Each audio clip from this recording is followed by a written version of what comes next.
نہیں رہے گی. انسانیت کو زندہ رکھنا ہے تو عدل کا تقاضا ہے میرے بھائیوں کہ سب کے ساتھ عدل کیا جائے. وَلَا يَجْرِمَنَّكُمْ شَنَآنُ قَوْمٍ أَلَّا تَعْدِلُوا اعْدِلُوا هُوَ أَقْرَبُ لِلتَّقْوَىٰ. سب کے ساتھ انصاف کرو، یہی تقویٰ کی زیادہ طریق ہے اور انسانیت کا درس دیتا ہے. غیر مسلموں کے پنڈتوں کو، سکھوں کے گروؤں کو، عیسائیوں کے پادریوں کو، یہودیوں کے راہبوں کو، جین دھرم کے منیوں کو آپ گالی نہیں دے سکتے. کسی بھی دوسرے مذہب کے بزرگوں کو آپ گالی نہیں دے سکتے ہیں. وَلَا تَسُبُّوا الَّذِينَ يَدْعُونَ مِن دُونِ اللَّهِ.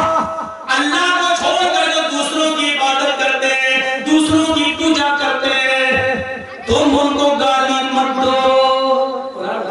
وَلَا تَسُبُّوا الَّذِينَ يَدْعُونَ مِن دُونِ اللَّهِ. اللہ کے علاوہ جو دوسرے معبودوں کی، دوسرے خداؤں کی پوجا کرتے ہیں، عبادت کرتے ہیں، تم ان کو گالی مت دو. فَيَسُبُّوا اللَّهَ عَدْوًا بِغَيْرِ عِلْمٍ. ایسا نہ ہو کہ تم ان کے بزرگوں کو، ان کے مہان پرشوں کو تم گالی دو تو جواب میں وہ تمہارے اللہ کو، تمہارے رب کو گالی دے بغیر علم کے. جواب میں کہیں ایسا نہ ہو کہ وہ تمہارے رب کو گالی دے. ایسا ہوتا ہے نا، ایسا ہوتا ہے. یہ کیا تھا؟ ان 5 6 20 25 50 سنتوں نے گھیر کر کے لطیف سے کہا، کیا کہا؟ جے شری رام، جے شری رام. اس نے جواب میں کہا اللہ اکبر، اللہ اکبر. یہ کیا تھا؟ یہ کیا تھا؟ ہم کسی غیر مسلم سے کہیں تیرے بھگوان کی ایسی کیسی، وہ کیا کہہ رہا؟ کٹ ملا تیرے اللہ کی ایسی کیسی. یہ بالکل وہی آپ کے رب کو گالی دے. اللہ کے رسول نے کہا کہ تم لوگ اپنی ماں کو گالی مت دو. صحابہ نے کہا اللہ کے رسول اپنی ماں کو گالی دے سکتا ہے؟ آپ نے کہا تم دوسروں کی ماں کو گالی دو گے. جب آپ نے تمہاری ماں کو گالی دیں گے تو اس کا مطلب یہ ہے کہ تم خود ذمہ دار ہوئے اپنی ماں کی گالی کے. تم نے اپنی ماں کو خود گالی دی، نہ تم کی ماں کو گالی دیتے، نہ تمہاری ماں کو گالی دیتے. تم دوسروں کے خداؤں کو برا کہو گے تو وہ تمہارے اصلی رب کو برا کہیں گے. تم ان کے جھوٹے معبودوں کو گالی دو گے تو وہ تمہارے سچے معبود کو گالی دیں گے. قرآن نے کتنی بڑی اچھی اور حکمت بھری بات کہی ہے. وَلَا تَسُبُّوا الَّذِينَ يَدْعُونَ مِن دُونِ اللَّهِ فَيَسُبُّوا اللَّهَ عَدْوًا بِغَيْرِ عِلْمٍ. تم دوسروں کے معبودوں کو گالی مت دو، دوسروں کے بزرگوں کو گالی مت دو. جو اللہ کو چھوڑ کر دوسروں کی عبادت کرتے ہیں تم ان کو گالی مت دو. ایسا نہ ہو کہ وہ تمہارے اللہ کو دشمنی میں گالی دینے لگے اور علم نہ ہو، یعنی جہالت کی وجہ سے گالی دینے لگے. تاریخ ہمیں بتاتی ہے میرے پیارے ساتھیوں، کبھی اللہ کے رسول نے اور صحابہ نے کبھی دوسروں کے بزرگوں کو گالی نہیں دی، نہ برا بھلا کہا ہے. صرف اتنا کہا ہے لوگوں ان تمام معبودان باطلا سے بچ کر ایک اللہ کی عبادت کرنے والے بن جاؤ. نہ کبھی ہمارے نبی نے، نہ ہمارے رسول نے، نہ ہمارے صحابہ نے کبھی کسی کی دوسرے کی مذہبی عبادتوں پر قبضے کیے ہیں، کبھی نہیں. آپ کو معلوم ہوگا اور یہ آپ نے سنا بھی ہوگا، جب حضرت عمر یروشلم کی بیت المقدس کی طرف جا رہے ہیں، بیت المقدس کی طرف جا رہے ہیں، جیت گئے ہیں، بیت المقدس آزاد ہو گیا ہے، اب وہاں جا رہے ہیں نماز، 2 رکعت نماز پڑھانے کے لیے راستے پہ یروشلم پڑتا ہے. صحابہ آپ کے ساتھ ہیں. یروشلم پہنچتے ہی آزان کی آواز آنے لگتی ہے، اللہ اکبر اللہ اکبر. پتا چلتا ہے کہ اس پورے علاقے میں کوئی مسجد نہیں ہے، کوئی مسجد نہیں ہے. صحابہ اکرام نے سوچا چلیے آزان کا وقت ہے، نماز کا ٹائم ہو گیا ہے. اسی سرزمین پر یہی بیابان جنگل میں ایک جگہ اپنے اپنے کپڑے بچھا لیتے ہیں، چادر بچھا لیتے ہیں اور اسی جگہ پر نماز پڑھ لیتے ہیں. جیسے وہ لوگ وضو کرانے کے لیے تیار ہوتے ہیں، کیا دیکھتے ہیں کہ بستی سے کچھ عیسائی آ رہے ہیں. آتے ہی کہنے لگے امیر المومنین کون ہے؟ جواب دیا حضرت عمر نے، جی بولیے میں ہی عمر ہوں اور لوگوں کا خاتم میں ہی ہوں. فرمایا آپ لوگ یہاں نماز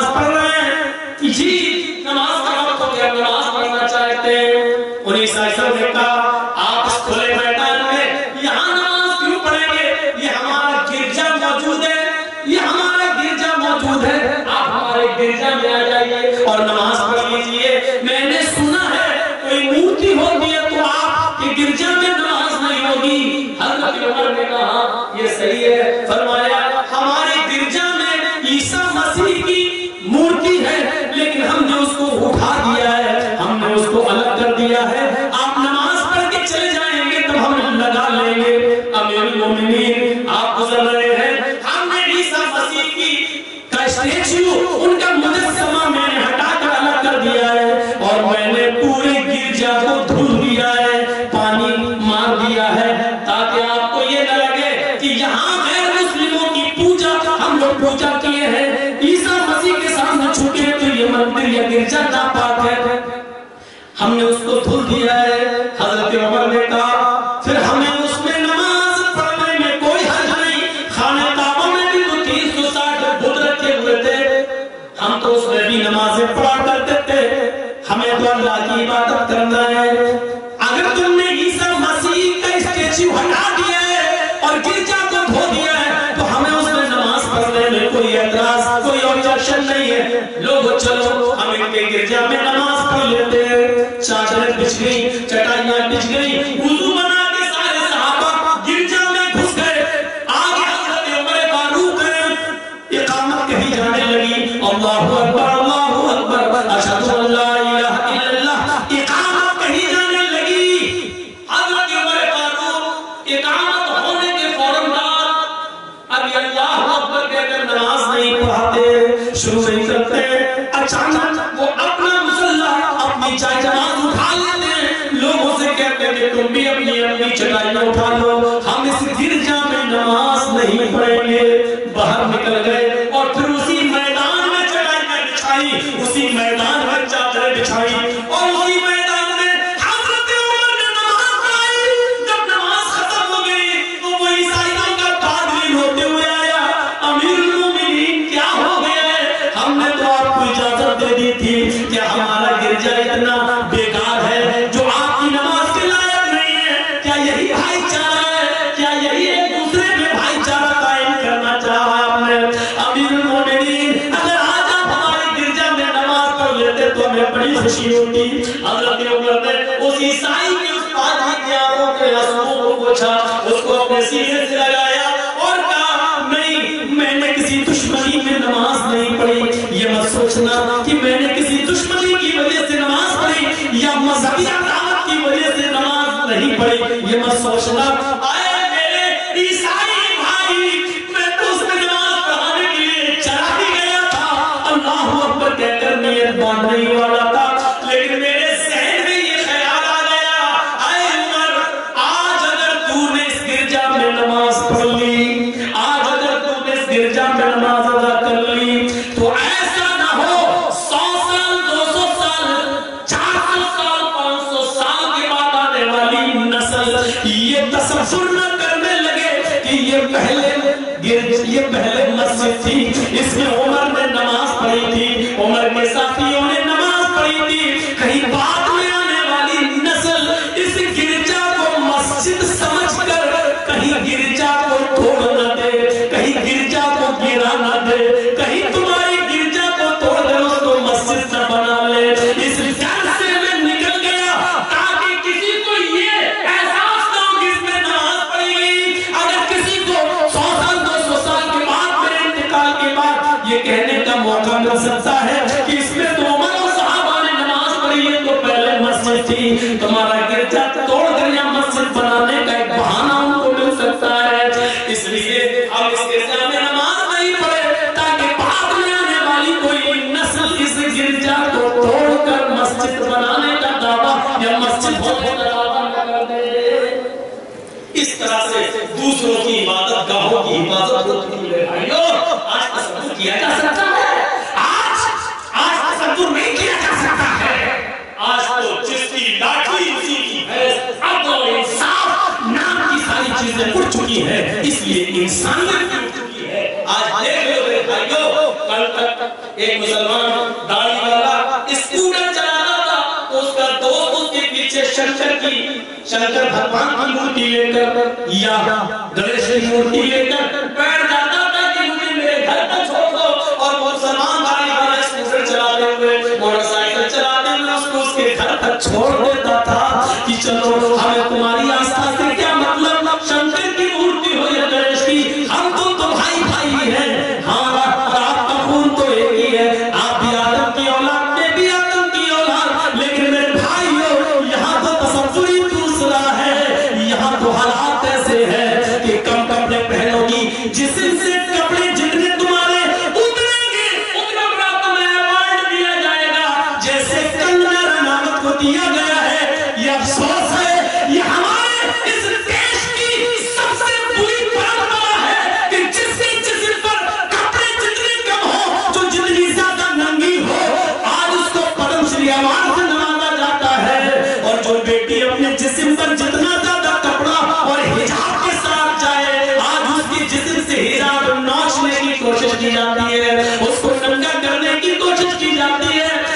بچیوں کے ساتھ یہ سلوک کیا جائے، اس ملک کے اندر بھائی چارہ کیسے قائم کرو گے؟ اس ملک کے اندر ہندو اور مسلمان دونوں کو ایک کرنے کی کیسے کوشش کرو گے؟ جو بھائیاں اس سرکار نے گورنمنٹ نے پیدا کر دی ہیں، میرے بھائی کے بعد میں آنے والی نسلیں بھی اس کو بھر نہیں پائیں گی۔ جو نفرتیں اور جو کتورتیں اور جو دشمنیاں میرے بھائی کو اس سرکار نے ایک دوسرے کے دلوں میں بھرنے کی کوشش کی ہے، دونوں طرف سے یہ کتورتیں بھری جا رہی ہیں، دونوں طرف سے یہ عداوت ایک دوسرے کے خلاف بھری جا رہی ہے۔ ایک ہندو ہندو کر رہا ہے تو دوسری طرف سے مسلمان مسلمان کی سزائیں لگائی جا رہی ہیں۔ کوئی یہ بتانے کے لیے تیار نہیں ہے یہ دیش ہندو اور مسلمان دونوں کا ہے، یہ ملک ہندو اور مسلمان دونوں کا ہے، اس کو سب نے آزاد کرایا ہے۔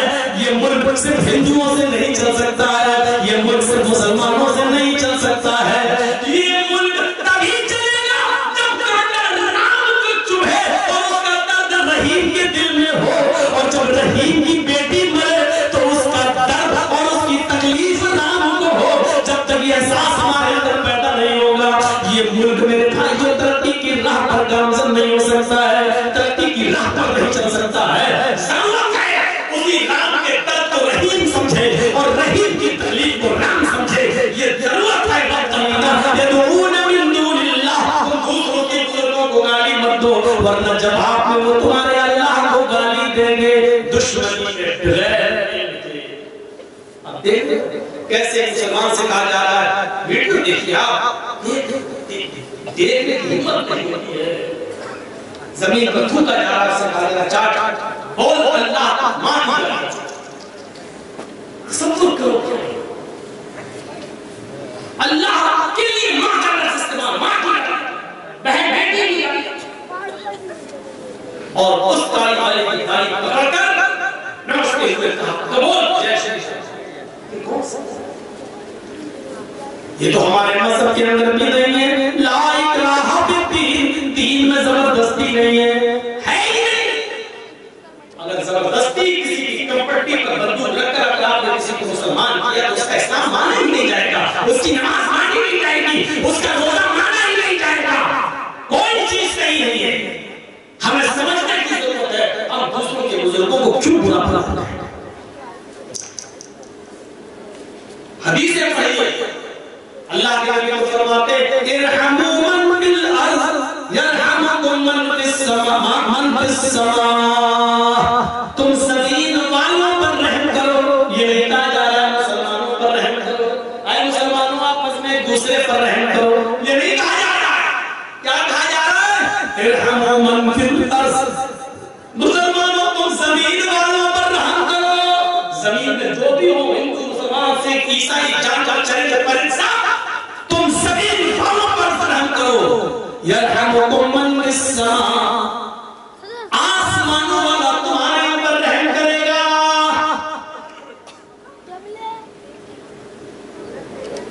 ہمارے پڑوس میں ایک ہندو رہتا ہے، اس کا بچہ بیمار ہے، ہاسپٹل کے اندر ایڈمٹ ہے، رمضان کا مہینہ چل رہا ہے،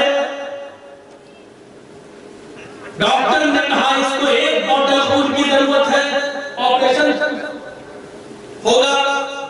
باپ کا بلڈ میچ نہیں کھا رہا ہے بیٹے کی بلڈ سے، ہمارے اس ہندو پڑوسی کو معلوم ہے کہ مولانا جرجیز کا بلڈ گروپ وہی ہے جو میرے بچے کا ہے، فون آتا ہے، ایک مثال دے رہا ہوں، وہ ہندو پڑوسی فون کرتا ہے، جرجیز صاحب آپ کا بلڈ گروپ کیا ہے؟ جرجیز صاحب جواب دیتے ہیں اے پلس۔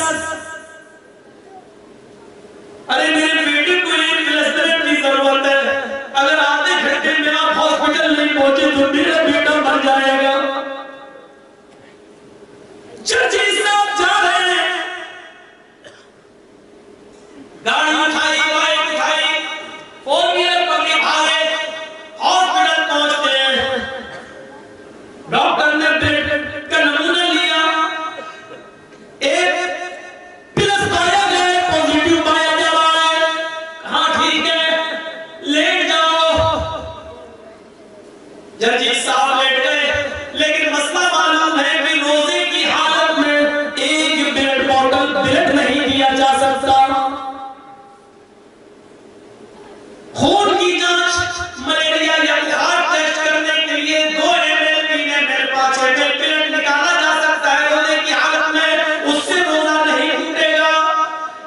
لیکن ایک بوتل بلڈ روزے کی حالت میں دینا جائز نہیں ہے.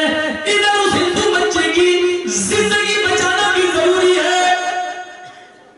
شریعت یہ کہتی ہے, یہاں ہمارا مذہب یہ کہتا ہے ججی صاحب اس ہندو بچے کی جان بچانا یہی انسانیت ہے. اس کے لیے اگر تمہیں رمضان کے مہینے کا فرض روزہ توڑنا پڑ رہا ہے تو توڑ دو, روزہ ختم کر دو. یہ روزہ بعد میں بھی پورا کیا جا سکتا ہے, لیکن اگر وہ ہندو بچہ مر گیا تو پھر دوبارہ زندہ نہیں کیا جا سکتا ہے.